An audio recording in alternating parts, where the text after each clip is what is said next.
As the government shutdown enters its 28th day, tensions are high and the impact on everyday Americans is becoming increasingly dire. The clock is ticking, and the stakes have never been higher. The Senate is preparing for its 13th vote on a Republican-backed funding bill, which aims to bring an end to this prolonged shutdown. This procedural vote, scheduled for 11:30 a.m., is a critical juncture. Republicans need the support of 5 more Democrats for the bill to pass, but the pressure on both sides is mounting.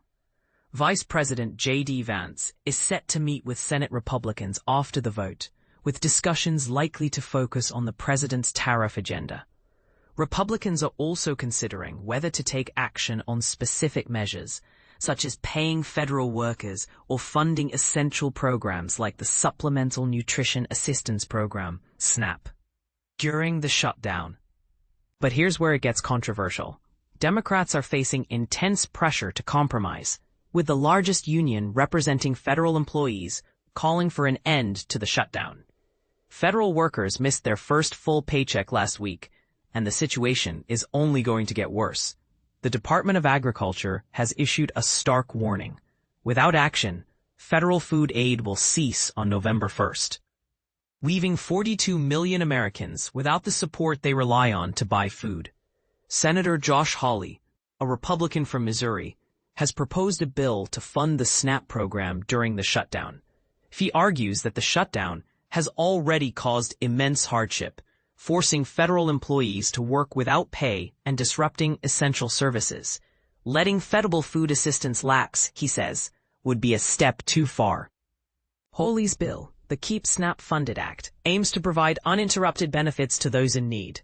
He believes that reopening the government through a clean funding measure is the best solution. But if the stalemate continues, his bill should be a priority. Hawley highlights the stories of his constituents, including a retired teacher and a disabled couple, who rely on SNAP to put food on the table. There is no reason for anyone to go hungry, Hawley asserts. We have the means to provide this essential support. The politics of the shutdown are complex, with both parties pointing fingers. But Hawley makes a powerful point. This isn't about politics, it's about who we are as a nation. Our character is revealed not in profits or CEO pay, but in how we treat those who are small and forgotten. As the Senate prepares to vote, the focus is on finding a solution that ensures the well-being of all Americans. The question remains, will they put aside their differences and find a way to end this shutdown? And this is the part most people miss, the human cost of this political stalemate. Federal workers, like Humberto Lopez, are feeling the strain. You can't hold us hostage, he says. We have families, we have bills. Marquita Bryant, another furloughed worker, echoes this sentiment.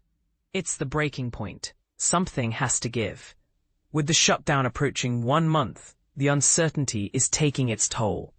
More than 40 million Americans rely on SNAP benefits, and the looming halt is causing fear and anxiety. Sheila Ulrich, CEO of the Central Pennsylvania Food Bank, says people are scared, unsure of what the future holds. Erin Ennis, a SNAP recipient, shares her concerns. If the assistance is cut off, I'll need help from my children. That's an awful feeling. The Trump administration blames Senate Democrats for the impending cutoff, while Democrats press the health insurance subsidies for millions of Americans. But Ennis has a simple request. This should not be a political issue. It's a human right to be fed. As the shutdown nears the 1-month mark, Vice President Vance will meet with Senate Republicans. The focus will be on tariffs and finding a way forward. With the president away on a 3-country visit in Asia, the pressure is on for a resolution. In addition to the human cost, the shutdown is causing practical issues. Air traffic controller shortages have led to delays at major airports like Newark, Dallas-Fort Worth, and Austin. These essential workers, like many others, have not received a full paycheck since the shutdown began, and the number of sick calls has increased. Senate Republicans are considering separate measures to pay workers and fund programs. Senate Majority Leader John Thune says they will gauge the opinion of their senators on these issues. Senator John Cornyn expects the topic to be discussed at Tuesday's lunch meeting, where Republicans will determine their consensus strategy. Senator Markwayne Mullin questions the need for separate measures, arguing that Democrats have supported clean, stopgap funding bills in the past. He believes a simple vote to reopen the government is the solution. The situation is complex, and the consequences are real. As the shutdown continues, the need for a resolution becomes more urgent. Will the Senate find a way to end this stalemate and provide relief to those impacted? The future of millions of Americans hangs in the balance. What do you think? Is there a way forward that both parties can agree on? Share your thoughts in the comments below.